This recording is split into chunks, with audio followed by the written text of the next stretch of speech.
আসসালামু আলাইকুম। আজ রান্না করে দেখাবো এয়ার ফ্রায়ারে। আজকের রেসিপি হচ্ছে বারবিকিউ চিকেন অ্যান্ড ভেজিটেবল। আমি মিয়াকো এয়ার ফ্রায়ার কিনেছি। এখন ইউজ করাটা একটু দেখিয়ে দিচ্ছি। প্রথমে বাম পাশ থেকে কত ডিগ্রি সেলসিয়াসে দিবেন, উপরে নিচে প্লাস মাইনাস আছে, এবং ডান সাইডে কত মিনিট আপনি কুকিং করবেন ওইটা দেওয়া আছে। মাইনাস এবং প্লাস দেওয়া আছে, উপরেরটা প্লাস নিচেরটা মাইনাস। ফ্রাই করার জন্য দুটো বাস্কেট আছে, ছিদ্রযুক্ত আর একটা প্লেন। আরেকটা কথা বলে দিচ্ছি, আমি কিন্তু স্পন্সর করছি না।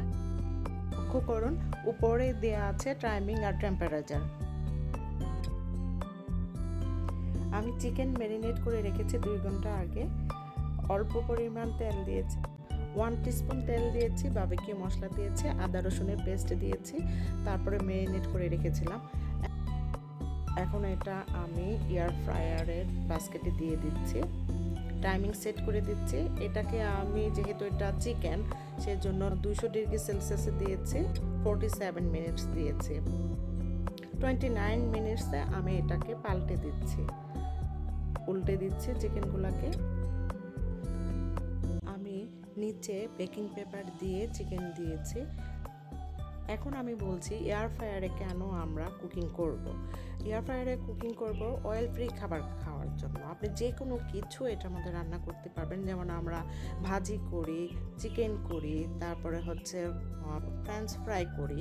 এগুলা সব আপনি এয়ার ফ্রায়ারে অল্প তেল দিয়ে ভেজে নিতে পারবেন।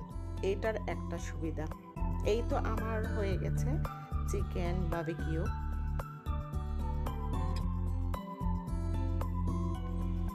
এখন আমি এই চিকেনের গ্রেভির মধ্যে অল্প লবণ এবং ব্ল্যাক পেপার দিয়ে এই ভেজিটেবলটাকে মাখিয়ে নিয়েছিলাম, দিয়ে দিচ্ছি।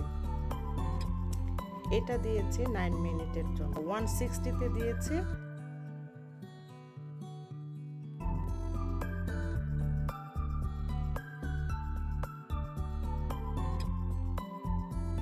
ফাইভ মিনিট পর আমি এটা পাল্টে দিচ্ছি, একটু নেড়ে দিচ্ছি।